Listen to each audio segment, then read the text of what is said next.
साधक को साधना में सफलता कैसे प्राप्त होती है?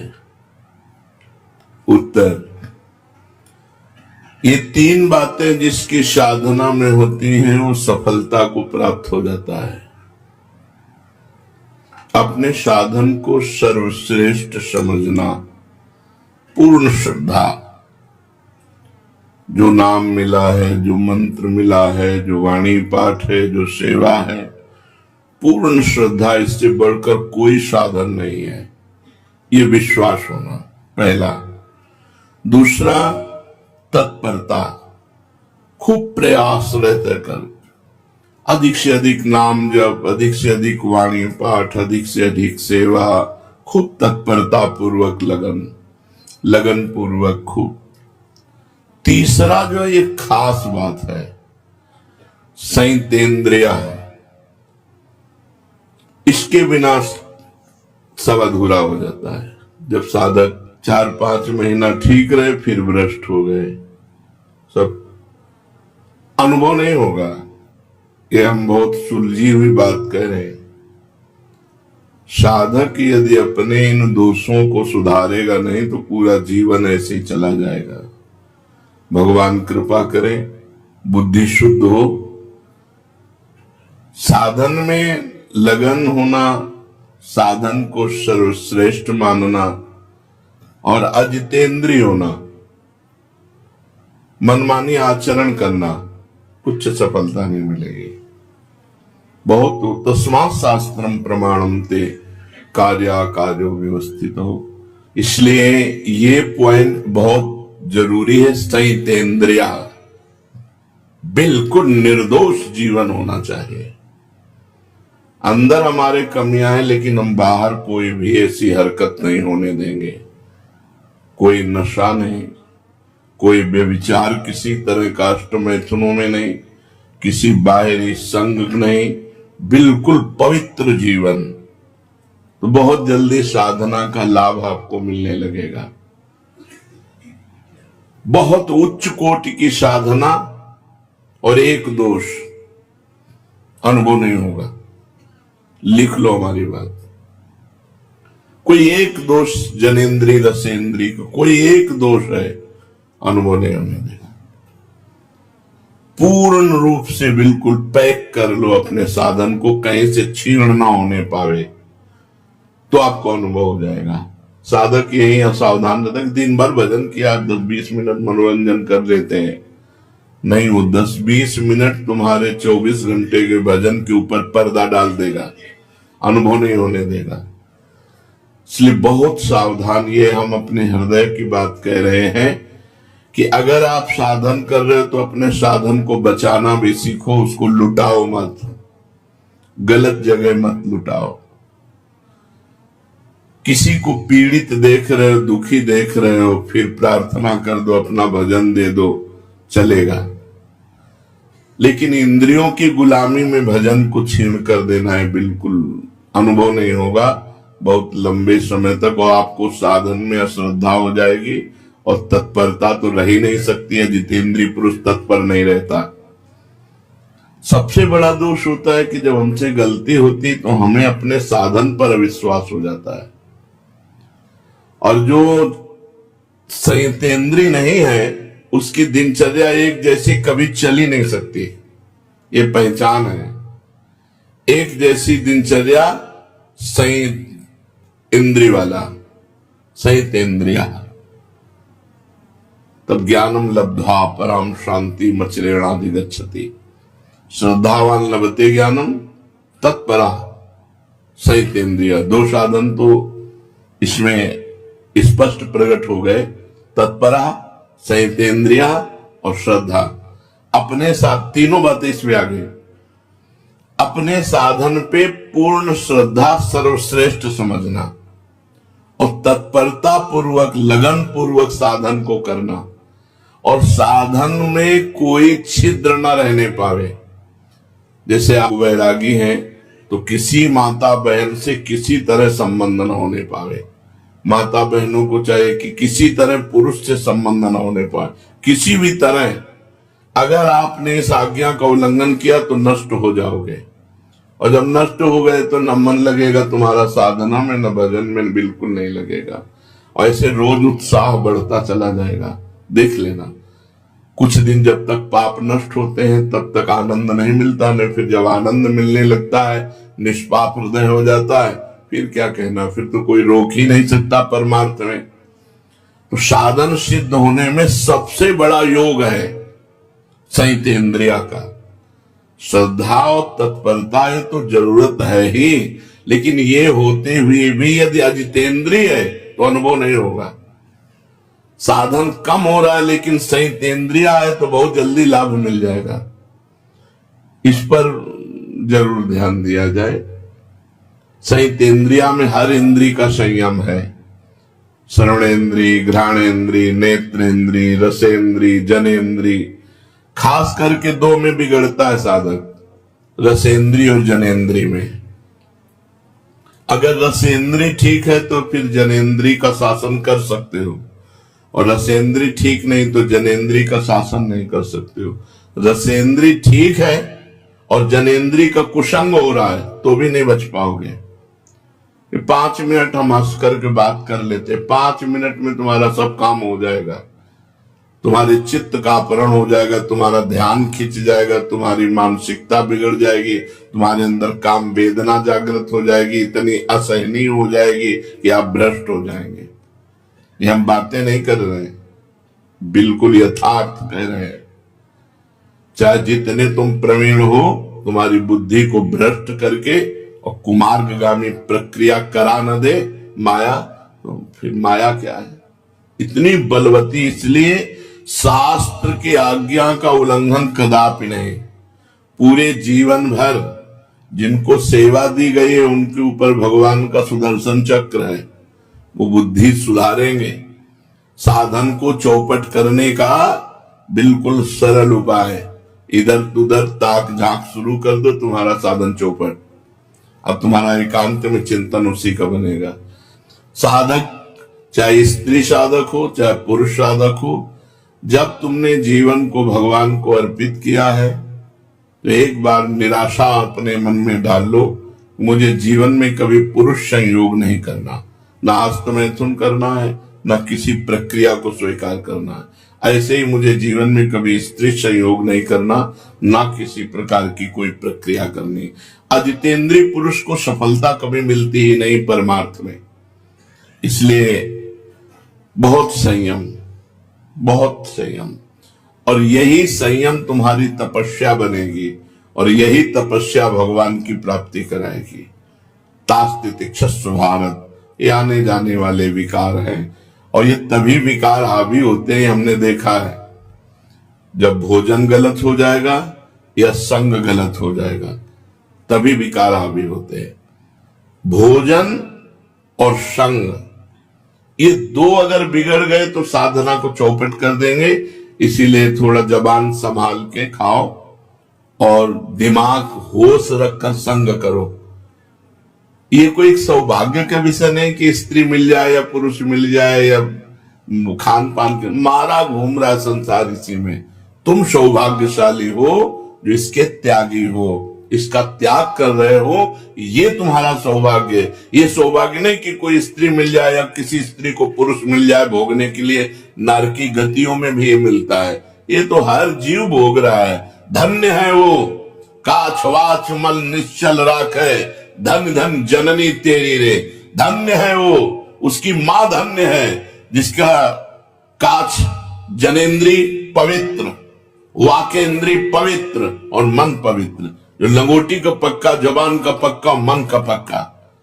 अगर जीवन भगवान को दिया है तो ये पक्का कर लो कि चाहे विश्व की सुंदरी आ जाए, चाहे विश्व के देवराज ही क्यों ना आ जाए, दोनों पक्षों में बिल्कुल निश्चित। और जिस दिन तुम्हारा मन खराब हो उस दिन उपवास कर लेना, ये हम दवा बता रहे हैं। जय दिन खराब रहते दिन भोजन मत पाना, पानी केवल पीना, अपने आप ठीक हो जाओगे। कोई अन्न दूषित गया है या कोई संग दूषित हो गया, विचार की अंदर की वृत्ति भी दूषित हो जाती है। अगर बुद्धि कामुक हो रही है, मन परेशान कर रहा है, भोजन छोड़ दो। एक दिन, एक पहर, दोपहर, 3 पहर, 4 पहर, जब तक बुद्धि भजन में ना लगे तब तक भोजन ना करो, अपने आप ठीक हो जाएगा। और ब्रह्मचारी हो, इसलिए ऐसा हो नहीं सकता कि भोजन नहीं किया तो आप शक्तिहीन हो गए। ऐसा नहीं होगा, आपके अंदर तेज रहेगा, आपके अंदर उछाली रहेगी, पूरी दिनचर्या होगी, और ये कोई जान न पावे। ये छपवाओ मत कि भैया ये 2 दिन से भोजन नहीं पा रहे हैं। नहीं, हमारा पेट दर्द कर रहा है या हमारे को अनुकूल नहीं पड़ रहा है, स्वास्थ्य ठीक नहीं है, अब सेवा पूरी करो, भोजन बिल्कुल मत करो, अपने आप ठीक हो जाएगा। ये साधन में बहुत जरूरी पॉइंट है, नहीं तो आपको अनुभव नहीं होगा। जिनको ये लगता हो कि गंदे आचरण करते हुए हम भगवत प्राप्ति कर लेंगे, तो हमें लगता है कि बहुत बड़ी भूल कर रहे हैं। वो अचानक भगवान कृपा कर दें तो घोर पापी को भी परम पद दे दे, लेकिन सिद्धांत ऐसा है, संयत इंद्रिया, अपने इंद्रियों को बस में रखो, उसके लिए कुछ भी छोड़ना पड़े, कुछ भी छोड़ना पड़े। साधक और विषयी में क्या अंतर है? विषयी भोग प्रधान होता है, साधक भगवत प्रधान होता है। उसे भोग मिले, वो भोगों में राजी हो गया, वो भगवान में राजी होगा, भोगों में नहीं राजी होगा। साधक वही है जो भोगों में राजी ना हो। साधक प्रत्येक भोग भगवान के भजन के लिए करता है। भोजन, पानी, खान पान, व्यवहार, उस विषय को स्वीकार करता है जिससे उसका भजन बढ़े। भजन नष्ट हो जाए ऐसा पहनावा नहीं, ऐसा भोजन नहीं, ऐसा व्यवहार नहीं, ऐसी क्रिया नहीं, ऐसा संग नहीं। विषयी पुरुष जिससे भोग बढ़े वही आचरण करता, शरीर को सजाना, अच्छे अच्छे रजोगुणी भोजन पाना, एक दूसरे की तरफ देखना, जिससे भोग प्रवृत्ति बढ़े विषयी पुरुष वही आचरण करता है।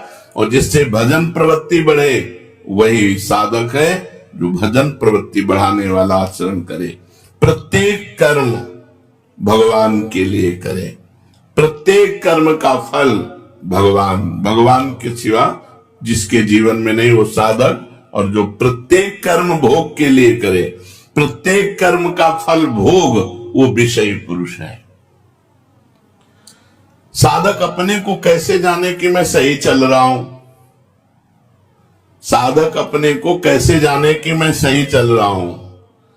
जब चित्त में बुरे अपवित्र विचार ना आने लगे। आचरण की तो बात बहुत दूर रही, चित्त में बुरे और अपवित्र विचारों का अभाव हो जाए,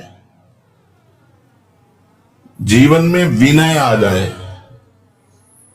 सबसे झुकना, एकदम दैन्य, विषय चिंतन का अभाव होने लगे और अनुभव हो कि भगवान की हेतु की कृपा है हमारे ऊपर।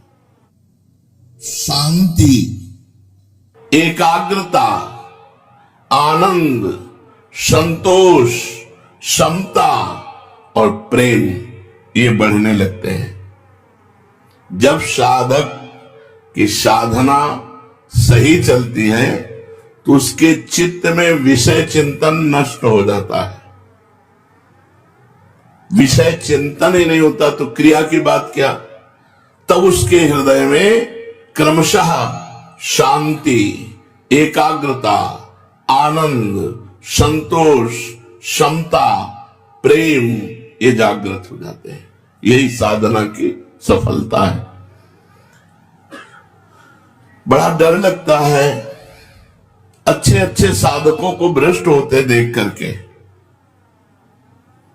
अच्छे अच्छे साधकों को भ्रष्ट होते, गिरते देख करके बड़ा डर लगता है कि हम कैसे चल पाएंगे जब अच्छे अच्छे साधक गिर जाते हैं। नहीं, डरने की बात नहीं है। जिनको अपने साधना का अभिमान होता है वही भ्रष्ट होते हैं। जिनको अपनी साधना का अभिमान होता है वही भ्रष्ट होते हैं। साधक परम प्रवीणता पूर्वक जरा भी दोष अपने अंदर जिसको देखे उसको नष्ट कर डाले, दोष पनपने न दे। अपने को वो साधक कभी सुरक्षित न समझे जिसके अंदर ये सब भोग वासना के दोष हैं और वो आनंद से है। जैसे कांटा चुभा हो तो हर समय परेशानी रहेगी कि निकलना चाहिए, ऐसे हर समय जो हमारे अंदर भोग वासनाएं हैं इनको निकाल फेंकने के अंदर प्रयत्न रहना चाहिए। क्या उपाय करो? भगवान से रोए, प्रार्थना करे, खूब नाम जप करे, तत्परता पूर्वक साधन करे, उपवास करे, जैसे बने भोग वासना को जड़ से उखाड़ फेंके, नहीं तो भ्रष्ट कर देगी, गिरा देगी। अच्छे साधक कहे जाते हैं पर होते नहीं है वो, तभी वो भ्रष्ट होते हैं। दूर से दिखावे में अच्छे अच्छे कहे जाते हैं पर अंदर से वो अच्छे होते नहीं हैं। दो कारण, पहला अभिमान के कारण भ्रष्ट होते हैं और दूसरा वो अच्छे कहे जाते हैं, होते दम्भी है, पाखंडी होते हैं, तभी वो भ्रष्ट होते हैं। नहीं, अच्छा साधक कभी भ्रष्ट नहीं हो सकता, क्योंकि वो कुसंग करेगा ही नहीं, वो कुसंग की वृत्तियों को ही नष्ट कर देगा। जब हर समय भगवान के भजन में लगा है तो कुसंग का अवसर कहां से है? साधक साधना के प्रकाश में अपने दोषों को देखता है, मेरे अंदर ये दोष है, और भगवान से प्रार्थना करके भजन के प्रभाव से उस दोष को जड़ से नष्ट कर देता है। जो दोष होते हुए अपने को सिद्ध मानने लगते हैं, भगवत प्राप्ति हुई नहीं और अंदर सब दोष भरे हैं, और चार लोग दंडवत प्रणाम कर लिए, चेला बन गए, तो अपने को सिद्ध मानने लगते हैं। ऐसे लोगों की बड़ी बुरी दशा होती है, भ्रष्ट होते हैं, पक्का भ्रष्ट होते हैं ऐसे लोग, क्योंकि साधना में प्रियता नहीं, अपने को सिद्ध मान के पुजवाने लगे और सारे दोष अंदर है भी, दोषों का नाश हुआ नहीं। जहां कुसंग का संयोग हुआ वहां भ्रष्ट हो गए, नष्ट हो गए। ऐसी अवस्था में बुरे संग में वो फंस जाते हैं। दबे हुए दोष उनको अपना गुलाम बना लेते हैं, साधक को साधना पथ से भ्रष्ट कर देते हैं। इसलिए डरो नहीं, अभिमान से डरो और अपने दंभ पाखंड से डरो। जो है नहीं वो दिखावा मत करो, अपने अंदर दोष है तो ग्लानि करो, पश्चाताप करो, भगवान से प्रार्थना करो। साधना पथ की रक्षा किस प्रकार से करें कि हम गिरे ना? अगर श्रद्धा का पाथेय है, भक्ति का कवच है और नाम जब अंग रक्षक है तो डरने की बात नहीं। श्रद्धा का पाथेय है, श्रद्धा ये पूरे रास्ते में चलने का आहार समझो। बिना श्रद्धा के इस मार्ग पे चला नहीं जा सकता। तो श्रद्धा का पाथेय, भक्ति का कवच और नाम जप अंग रक्षक। नाम पहारू दिवस निशी, रात दिन नाम का पहरा है तो तुम्हारी साधना को कोई बाल बांका भी नहीं कर सकता। भक्ति का कवच कोई तोड़ नहीं सकता, और श्रद्धा है तो बढ़ती चली जाएगी साधना। कभी भी ऐसा साधक भ्रष्ट नहीं होता जो श्रद्धा का पाथेय, भक्ति का कवच और नाम जप का सरदार साथ रखता है। अंग रक्षक सरदार नाम जप है, ये महाबलवानों का भी बलवान है, बाल बांका नहीं हो सकता। बार बार आप कहते हैं कि तीव्र उत्कंठा होनी चाहिए साधना में, तो ये तीव्र उत्कंठा कैसे हो साधना में? ये किसी शुभ कर्म का फल नहीं है। तीव्र उत्कंठा ये तो साधु संग से प्राप्त होती है। जैसे आप रोज सत्संग सुन रहे हैं, रोज सत्संग सुने तो आपके अंदर उत्कंठा जागृत हो जाएगी कि विषयों का त्याग करके एकदम। जो तीव्र उत्कंठा है ये किसी कर्म फल से नहीं मिलती, ये साधु संग से मिलती है। जितने परिवर्तित हुए हैं सब साधु संग से हुए, और साधु संग ऐसा नौका है कि आपको मोह त्यागने का कितना कष्ट हुआ बताओ? कौन सा आपने उपाय किया जिससे आपने मोह त्याग दिया? बस हवा आई और बहकर वृंदावन आ गए। मोह का त्याग अपने आप सहज में हो गया। नहीं, मोह त्याग। एक सन्यासी जी मिले थे हमें काशी में, मिलते रहते थे घाट में, जब जाते वो विश्वनाथ जी जाया करते थे घाट में, जैसे मिलते तो प्रणाम करते। तो एक दिन बड़े उदास थे, हमने कहा आज आपका चेहरा उदास है, किसी गूढ़ विषय पर चिंतन है क्या? उनका गूढ़ विषय क्या, 90,000 रुपया जमा किया था, ये 25-30 वर्ष पहले की बात होगी। हमारे भाई की बिटिया का ब्याह था, हमने दे दिया। बिटिया का ब्याह हुआ, उसके बाद उसका दूल्हा मर गया, तो भाई कहता कि तुम्हारे सन्यास के पैसा लगे, इसलिए हमारी बिटिया का सुहाग उजड़ गया। तो हमने यहाँ काशी के संतों से भी पूछा, तो उन्होंने कहा सन्यासी का पैसा तो गृहस्थ में नहीं जाना चाहिए, 1-1 रुपया दान पुण्य का। बोले बहुत समस्या हो गई। अब आप समझो, वो थे 70 वर्ष के, 70 वर्ष के होने पर भी अपने परिवार की ममता नहीं छोड़ पाए थे। अपने भाई, भतीजा और भतीज, बिल्कुल जिस मार्ग में चल रहे हो, इस मार्ग में सब जगह से समिट कर एकमात्र प्रभु, एकमात्र प्रिया प्रीतम। तो ये साधु संग से सर्व संग पहो ही माम, सत्संग सर्व संगो पहो ही माम। समस्त संगों का अपने आप त्याग करवा देगा यदि सत्संग हो रहा है। रोज सत्संग सुनने को मिले तो निश्चित सारे दोषों पर विजय प्राप्त हो जाएगी। श्री भगवान की अपार कृपा उस पर बरसती है जो साधु संग करता है। उस कृपा के प्रभाव को जानकर उसके जीवन में भगवत प्राप्ति की तीव्र उत्कंठा आ जाती है। असली उपाय है भगवान की कृपा से साधु संग हो जाना, जिससे भगवान की महिमा और इस जीवन का परम लक्ष्य, कि मेरे जीवन का लक्ष्य क्या है, भगवत प्राप्ति।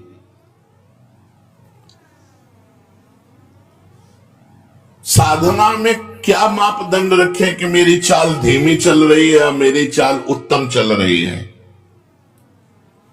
सही साधक वही है जो अपनी चाल को धीमी ही समझता है। मेरी चाल उत्तम है, यह उत्तम साधक का लक्षण नहीं है। मैं बहुत अधम हूं, जैसा भजन होना चाहिए, जैसी साधना होनी चाहिए वैसी मेरे से नहीं हो रही, ये अंदर बना रहना चाहिए। साधक को कभी अपनी साधना में संतोष नहीं होना चाहिए। अच्छा चल रहा है, नहीं, अभी अच्छा कहां चल रहा, अभी राधा बोलते आंख में आंसू कहां आया, अभी श्री जी कहां दिखाई दे रहे हैं, अभी अच्छा कहां चल रहा है। साधना में जितना संतोष होगा उतना ही वो आगे बढ़ेगा। जब अपनी चाल धीमी मानेंगे तो आपकी उत्तम साधना होगी, यही मापदंड है। साधना में असंतोष और अपनी चाल धीमी मानना और सबको भजनानंदी मानना। सब महान है, अधम तो हम ही है, बेस रखे हैं और जैसा भजन होना चाहिए वैसा नहीं होता, ऐसा अंदर दुख बना रहना चाहिए, उसकी साधना उत्तम बढ़ेगी। साधना जल्दी सिद्ध हो जाए, अपनी तरफ से क्या उपाय करना चाहिए? भगवान का दृढ़ भरोसा, दृढ़ आश्रय। साधना सिद्ध होने का उपाय, सब दोषों से मुक्त होने का उपाय, भगवान का दृढ़ भरोसा। हम वही मुंह की खाते हैं जहां भगवान की आज्ञा का उल्लंघन करते हैं, शास्त्र आज्ञा का उल्लंघन करते हैं, पक्का समझ लो। गुरुदेव भगवान कहते थे चाहे 24 घंटा भजन कर लो, अगर 1 मिनट भी आज्ञा का उल्लंघन करोगे तो 24 घंटे के भजन का आनंद अनुभव नहीं कर पाओगे। बिल्कुल ठीक रकील पे चले, जो रकील खींच दी गई वैसे लकीर का फकीर। फकीर कौन? जो लकीर का फकीर, जो गुरु ने लकीर खींच दी कि इस पे चलना है, बस इधर नहीं इधर नहीं। राई के सम चलत ही हो तो और की ओर, राई भर पैर उतार दिए लकीर से तो फकीरी में अंतर आ जाएगा। लकीर का फकीर, जो गुरु ने शास्त्र ने लकीर खींच दी बस उसी पे चलना है। इधर उधर गाड़ी उतारोगे पलट जाएगी। जो जीटी रोड बना है उसी पे चलो। ये जो संप्रदाय है, जो मार्ग है, ये जीटी रोड है, राजमार्ग है, इसमें गिरोगे नहीं। अपनी जान में प्रयास में कमी न रखें, साधना का अभिमान न रखे और भगवान का भरोसा रखे तो जल्दी साधन सिद्ध हो जाता है। साधन में साधक को मेल जोल बढ़ाना ठीक है कि नहीं? ये हमारे दोस्त हैं, हमारे परमार्थिक अगर हैं, भजनानंदी हैं तो कोई दोष नहीं है। और अगर थोड़ी भी संसारिकता उसमें है तो तुम्हें गिरा देगी, इसलिए दोस्त नहीं बनाना चाहिए। जीवन में दोस्त नहीं बनाया आज तक, अभी कोई दोस्त नहीं, आगे भगवान जाने। आज तक कोई दोस्त नहीं तो दुश्मन का सवाल ही नहीं होता। जब दोस्त हो तो दुश्मन हो, न दोस्त है न दुश्मन है। भगवान ने बड़ी कृपा की, आज तक एक दोस्त नहीं, एक भी नहीं है। वृंदावन में रहते हुए 27-28 वर्ष हुए जा रहे हैं, एक भी दोस्त नहीं। पीछे तो वैराग्य में जीवन रहा तो वहां दोस्त का सवाल ही नहीं उठता। यहां भी एक भी दोस्त नहीं। कोई सब संत महंतों की चरण रज माथे पे है, लेकिन अपना किसी से नहीं है कि अमुक आश्रम के अमुक महंत से हमारा प्रेम है। सबसे प्रेम है, सबकी चरण रज वंदना है, लेकिन अपनी दोस्ती किसी से नहीं है। परमार्थ में, साधन मार्ग में मेल जोल बिल्कुल ठीक नहीं है। मेल जोल में धोखा हो जाएगा। जमुना बाई ये जुगल घाट पे रहती थी। अजीज बेग अकबर का भांजा, वो यहां गश्त पे आया हुआ था, अपने सैनिकों के साथ देखा ब्रह्मचारिणी फटे पुराने कपड़े शरीर पे लपेटे यमुना स्नान करके तो तेज झलक रहा था। तो सैनिकों से कहा ऐसी सुंदरी तो हमारी सेवा में आनी चाहिए। तो बोले सरकार ये विरक्त है, साधु है, ये ऐसे। अब उसका मन ललचा गया देख करके गीले वस्त्र में ऐसे। तो 2 वैश्याएं भेजी, उस साधु के वेश में आए और भगवान की चर्चा करती। 8-10 दिन लगातार रही तो वो साधु भाव से सम्मान करके बैठा लेते। अब जब 10 दिन लगातार आई तो मेलजोल हो गया, हंसना, बातचीत करना, बैठना।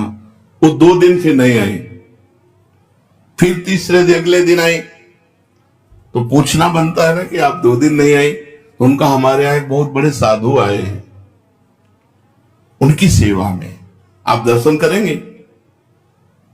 उनका हरिवंश महाप्रभु की कृपा से ऐसी तो कोई इच्छा है नहीं, तो साधु दर्शन के लिए आप मना करते हैं।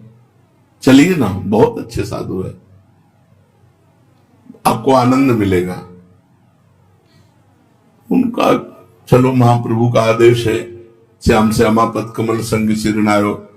किसी भी संप्रदाय का साधु हो, अगर सिद्ध है तो उसके दर्शन मात्र से मंगल तो होता ही है। चलो, मेल जोल पहुंचा दिया हवेली में। जो देखा हवेली, तो उनका हवेली कहां, संत आए तो उनको लगा संत को क्या हवेली और क्या फुटपाथ, मान लो कोई धनी मानी बुला के ले आया होगा। तो जब हवेली में अंदर गए तो बाहर से वैश्याओं ने दरवाजा बंद कर देखा उस अकबर के भांजे को, वो काम की दृष्टि से व्याकुल। अब समझ गई कि मुझे फंसा लिया गया, नजदीक मत आना। लेकिन वो क्या डरे, शासन सत्ता उसके हाथ में थी। जिसके मामा बादशाह हो, बोले तुम्हारे क्या बाप बादशाह है क्या? तो उसके मामा बादशाह थे, बादशाह का भांजा।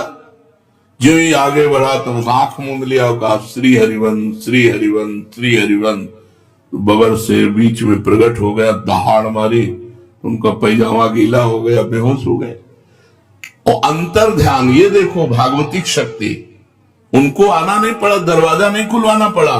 अंतर ध्यान होकर अपनी कुटिया में हरिवंश महाप्रभु ने तुरंत उनको कुटिया में, और जो आंख खुले तो उसे वही शेर दिखाई दे, वही। तब उसके हृदय में आया कि मैं उनके चलकर चरण वंदना करूं। तो आकर चरण मेल जोल ने जुगल घाट से हवेली पहुंचा दिया था।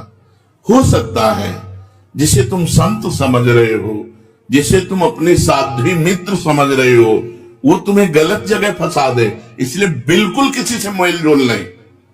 अपनी नियमावली, अपनी दिनचर्या, अपने मतलब, ना अपने घर किसी को आने देना, ना किसी के घर जाना, कभी नहीं। ये जिंदगी में मत रखना। जब ऐसी तेजस्वी यमुनाबाई को फंसाकर मेल जोल में, हवेली में पहुंचा दिया, तो अपने से कितनी बड़ी भी चूक हो सकती है। तो मेल जोल साधना में बिल्कुल ठीक नहीं है। असंगो हम पुरुषा, मैं असंग हूं, किसी से कोई मतलब नहीं। प्रश्नकर्ता बहुत सुंदर प्रश्न कर रहे हैं। ये हम लोगों की जो चाल है, इससे तो लगता है कि पूरी जिंदगी निकल जाएगी, भगवान मिलेंगे नहीं। उत्तर दे रहे हैं, नहीं, ऐसा नहीं मानना चाहिए, ऐसा नहीं मानना चाहिए। हमारी चाल तो धीमी है, लेकिन हमारे स्वामी की चाल बड़ी तेज है।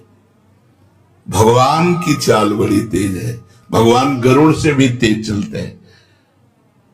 जो सबसे तेज चलने वालों में है वायु, वायु से तेज चलने वालों में है मन, और मन से भी तेज चलने वाले हैं गरुड़ जी, और गरुड़ जी से भी तेज चलने वाले श्री भगवान हैं। हमें अपनी चाल पे भरोसा नहीं, भगवान पे भरोसा रखना है। ऐसा नहीं मानना कि हमारी चाल से पूरी जिंदगी व्यतीत हो जाएगी, भगवान तो मिलेंगे नहीं। हमारी चाल तो धीमी है, लेकिन मेरे मालिक की चाल बहुत जोर की है। जिस दिन कृपा करेगा, एक क्षण में हमसे मिल जाएगा। तुम्हें चिंता नहीं करनी मिलने की, तुम्हें चिंतन करना है, नाम जप करना है। जिस दिन नाम की पुकार उनके कान में पड़ेगी, वो एक क्षण में आके तुम्हें अपना साक्षात्कार करवा देंगे। इस बात पर विश्वास रखो कि इसी जन्म में भगवत साक्षात्कार होगा। हमारी चाल धीमी है, हम अजितेंद्रिय है, लेकिन भगवान की कृपा महान है। वो महान हम पर कृपा करके हमसे जरूर मिलेगा।